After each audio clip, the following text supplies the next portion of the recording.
Doo-doo-dee. It's Nandi! Hello guys, it's Nandi here. I'm doing my first ever patch video today, and it's following the February 14th Valentine's Day patch. I'm not going to go over every single point that was released in the patch notes, but really just highlighting the main things, how it's going to impact your various modes of gameplay, and just sharing my opinions on each thing.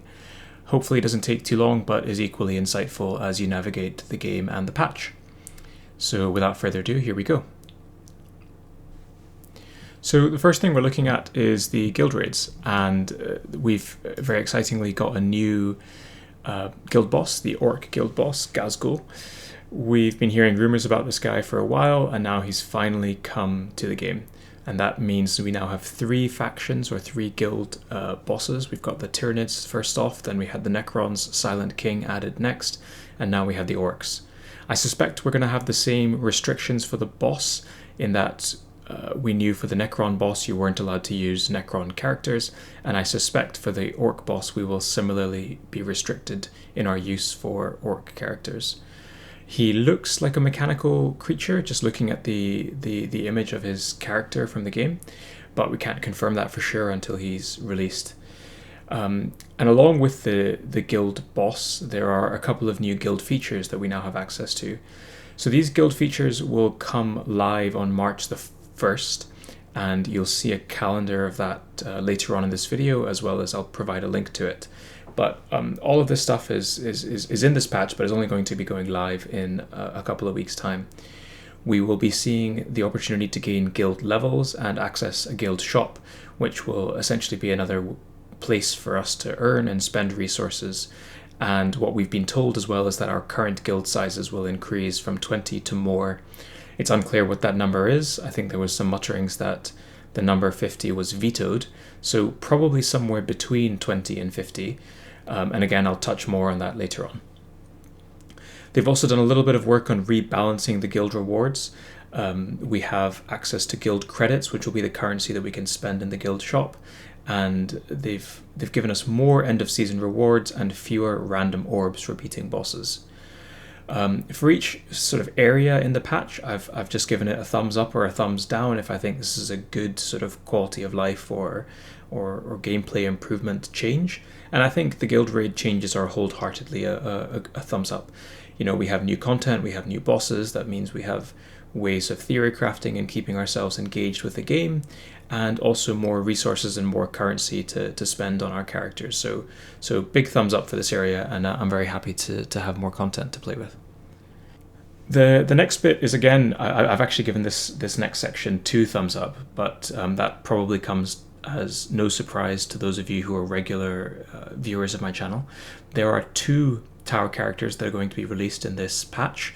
The first is Dark Strider, who is pictured in the sort of bottom center of your screen, and Onshi, who's the famous ethereal legendary character, who's going to be a legendary release event later on in March towards the end of the patch. I mean, 2 new tower characters, that's probably enough for me to give it 2 thumbs up, but we're also getting the 3-day events that we've come to know as ways of sort of boosting our character shard count. So we've got Athena coming up very shortly, in about a week's time, and then we're getting Revas back as well. And Revas has just finished his sort of 2-week run, so this is an opportunity for you to get those final few shards and tip the character into the next sort of category, whether that's epic or legendary. We're also going to have 2 runs of Tournament Arena, March the 2nd and March the 16th. And as of yet, Snowprint hasn't yet formalized whether or not this is going to be the power-up Tournament Arena that we have come to know for the last few iterations, or if it's going to be the Conquest Tournament Arena, which is how Tournament Arena used to run when it was first conceptualized. I think if I had a preference, I prefer the power-up Tournament Arena. I think it's a bit more fun and crucially less passive, because you're incentivized to get these power-ups, and therefore fights are faster and you're not just kind of hanging back waiting for your opponents to engage. But we'll wait to see what they come back and show when they announce those details closer to the time. This is just a quick image of the calendar that I've come up with for this season's Battle Pass. feel free to use it or share it. I will provide the link in the description below. The next bit we have is balance changes. They have only done buffs to characters for this patch. They haven't done any nerfs, which I'm pleased with. I'm very, very happy that they're evening the playing field. They're touching a couple of characters here who, certainly Incisius, I would have thought is the weakest character in the game, if not among the weakest characters, and he definitely needs the buffs that they've given him this patch. I am appreciative of the fact that they've also made Harken and Angrax stronger. Personally, for me, I'm at the point in the game where I'm doing the Chaos Elite campaign, and I'm finding those characters dying very, very easily. So the buffs to their survivability, I think, will go a long way in helping me to complete those Elite campaigns. I genuinely can't comment on Helbrecht. I don't have him unlocked yet, but I'm sure 25% extra damage is not going to go amiss for a legendary character for the Black Templars. So this is the first part of the patch I'm a little bit more apprehensive about, and that relates to the character changes. They have announced that Diamond 1 is now attainable this patch, and that's a jump from Gold 2. Over the last couple of months, the stepwise progression in Gold tier has been fairly steady, I would say, and this feels to me like the biggest jump in gear tier and quite sudden. I'm hearing that the justification for this is that we will need the higher gear tiers in order to unlock and achieve the content that the game is planning on throwing at us. However, I'm just a bit apprehensive at how high this is going and how quickly it's going. For those of you that know me, I'm part of Pants of Horus, which is once one of the top guilds in the game. Guild position tends to equate with sort of success and gear tiers. I've got quite a few gold characters, but I would still say that this jump to diamond is pretty high, even for somebody like me and a lot of players in my guild. I guess time will tell in terms of how difficult it's going to be to achieve this, and maybe the design is such that we're not expected to get many characters up to this level, but I'm just a little bit worried about how quickly we're going and up these gear tiers. So the other thing to talk about here is that they have also mentioned some rebalances to character unlocks and promotion. In essence, they have made character unlocks slightly harder, whether that's common, uncommon, or rare characters. And the trade-off there is that they have made character promotion easier and cheaper. The net result, they say, is that it shouldn't get longer to get to the end of the road, but those first few steps will be more difficult. I'm a little bit apprehensive about this, just in terms of how it might affect newer players. I'm always happier when newer players have easier means of catching up to players that have been in the game for a while, and making character unlocks harder to come by means that those first few steps are harder for them to take. So we'll wait to see what comes out of this in the longer term, but again is another part of this patch that's I'm a little bit apprehensive about. Moving on to the next part of the patch, that's Requisitions. I think wholeheartedly this is a positive outcome, positive change. We've been talking a lot about how duplicates and requisitions can give you a sort of feels bad moment, and there's huge variance in terms of who unlocks what and the progress that dictates on your roster. I think the changes they've had here in terms of giving you more shards for duplicate characters is good, and they've also said that they've improved rewards across the board, so you're going to overall get more shards. I think something like 4.5%. More shards for characters, as well as more epic and legendary orbs, which are always very useful as we're progressing our roster towards the end game. The next thing to talk about is the Battlepass. I know this is a hot topic, and certainly when Ratatosk, I'm sorry if I mispronounced that, was kind of releasing the patch notes, was received quite negatively. This patch, so Battle Pass Season 3, we saw the first iteration where you were able to earn potentially infinite rewards after you completed Mission 50, and you could get this legendary codex as well as 4,000 gold. And for those who were really diligent and fastidious in doing their missions, got to reap the rewards of this, and people really, really liked it. I think that clearly they've toned back on this, and instead of giving us legendary books, they're giving us epic books, and a lot of people are upset about this, and I can understand why. I'm not sure if this is a net positive or a net negative, but I'm certainly not in the sort of doom and gloom camp that was kind of formed when the patch notes were announced.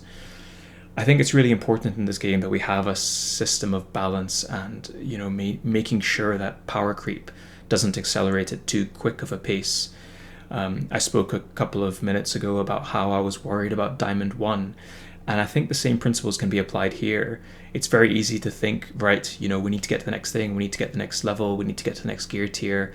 But I think when you start cycling through those things really quickly, then you're forced the developers to also then start cycling through harder and harder and harder content, and you can then start to get a bit of a widening of a gap between players at the top and players at the bottom, and there needs to be, I think, at least some system of checks and balances. And if the development team have looked at their sort of numbers and said, look, this Codex of War unlimited unlock system is just unsustainable, let's taper it back a bit, then I think that's fine and that's reasonable. Clearly I would have preferred to have dozens of these books so I could get my roster to max level, but I understand that this has not been made out of malice but out of balance considerations. So I'm neither giving this a thumbs up nor a thumbs down, but probably somewhere in between. And then there was a bunch of other stuff here that I've not been able to clearly categorize well, but I've just put it under the sort of other miscellaneous category. They have reduced the number of Archimatos shards from the Onslaught reward crates, but what I've really liked about this patch is how many user interface improvements they've made across the board, and that's not just one or two things, but those of you that already have the patch by now have noticed and posted about how great farming is and the different small subtle changes they've made across the game just to make clicking and playing much nicer and much easier. They've done some rebalancing of the 3-day character release events. So you'll recall in the calendar I spoke a short while ago about the Revas and the Athena calendars.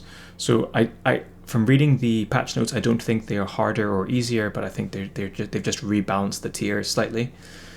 And they've also given us some new elite campaign missions, and this is sort of the end game or closer to end game content which you're supposed to use your more developed characters for. Again, new content is always great. It's always nice to strategize and plan things accordingly. And we also know, or at least if you don't know, the elite campaigns give you a better energy to gear sort of reward ratio than the normal campaign missions. So if and when possible, if you're able to farm an elite campaign node rather than a standard campaign node, go for the elite ones because they give you better drop rates. So that's it. That's a sort of short whiz through the patch. I've not included everything, but I will include a link to the patch notes for those of you that haven't seen them yet. They're extensive and there's a lot of stuff they talk about there, but I just wanted to break it down to the sort of core nitty-gritty stuff you need for yourself and your guild. And then I'll share with you my final thoughts. I think this patch has a lot of stuff that they've done well. I am a big fan of the streamlined user interface. I think I'm probably underselling that. That's a huge quality of life improvement that I'm a big fan of, and I always think games like this should make it easy to navigate and easy to play. So any improvements to the user interface are a plus. There's lots of new content, both in the form of campaign missions as well as in the form of a new guild raid boss. And I would say that overall, we've got better rewards, whether that's requisitions, whether that's guild raids. I think we're getting better rewards this patch. We've got a couple of character buffs. 4 characters, no nerfs. I think that's fine. That's good. I'm very much a fan of evening the playing field so that there's lots of different characters who are good. We've already spoken about requisitions, and crucially, this patch has 2 Tau characters. If you guys have been watching my videos or know anything about me, I absolutely love the Tau. And if Snowprint, if you guys are watching this video, I don't know if you guys do, but please, I would absolutely love the chance to play with the new Tau or showcase them when they're coming out. It would absolutely make my day, my year. I just love the Tau so much. And in terms of the stuff that's less good, I'm not saying this is a perfect patch. There are some stuff that makes me a little bit apprehensive. I think the Diamond 1 gear tier is probably a bit too soon after Gold 2. That's a big jump, and I'm just a bit worried about the gap that might create between different players and different rosters and different guilds. And I'm also a little bit apprehensive about the guild sizes increasing. Guild sizes of 20 are good, I think. I don't know how much bigger they're planning on making things, but my fear is for the guild leaders who are constantly trying to replace players who have either left the game or quit or are inactive. And, when you start to potentially add on 5, 10, 15 players, becoming a leader is much more difficult and much more challenging. And when the leaders start to get burned out and drop out, then that's when the guilds start to collapse and the game starts to fail. So I'm hopeful they're planning this, with some foresight and forethought. I'm sure they are, but certainly those are two things I'm a little bit anxious about. And overall, I would give the patch an A-. So I'm happy, but not completely so. I'm always keen to hear from you guys. You've heard me ramble now for a couple of minutes. Do you share my thoughts or share my concerns? I'm hopeful that one day that Snowprint will sort of bring me on in a semi-official capacity, and I really want to be the voice of the people and take your thoughts and concerns and feedback to them. So please comment and let me know. My messages, DMs are always open, as well as the comment section below. So please just reach out. I suppose that last slide lends itself very nicely to this one here, and that is the fact that the guilds are increasing, the guild sizes are increasing, and Pants of Horus is now full. We have 19 guilds. That was the quota that we set out to meet when we started this game, and we filled ourselves up very quickly. We are the largest cluster in the game, and I don't want to sound arrogant, but I think we're probably the most successful too. Just seeing how quickly our members are progressing, both individually and on a guild level, I think that speaks volumes in terms of how nice the community is, how much everyone helps each other out, how much content we share with each other in terms of guides and infographics and such. And if you are interested in something like that, if you're interested in that sort of community or environment, whether you're competitive or more casual, then by all means, please reach out, because we're going to have lots and lots and lots of room for new people, especially when these guild sizes increase. I'll leave a link to the Discord in the comment section below, and if you drop by and you're interested in joining, just please reach out. Feel free to tag me. And we can get a conversation going. Thank you all for your time. I've been super pleased by all of your feedback and your views and your engagement. I've only started doing this for about a month and a half now, and I think my last video broke 1,000 views, which is just mind-blowing. So thank you all so much for your help and support. I've left a referral code here in case there are those of you that are newer to the game and haven't used it yet. It goes a long way in supporting me and allowing me to continue to do this. But if you don't or can't do that, honestly, don't worry. Just the fact that you're here and we're building a community for this game is fantastic and support enough for me and everyone else. So that's all I have. Thank you so much for staying and listening and watching, and I hope to see you all again soon. Bye. Doo-doo-dee. It's Nandi.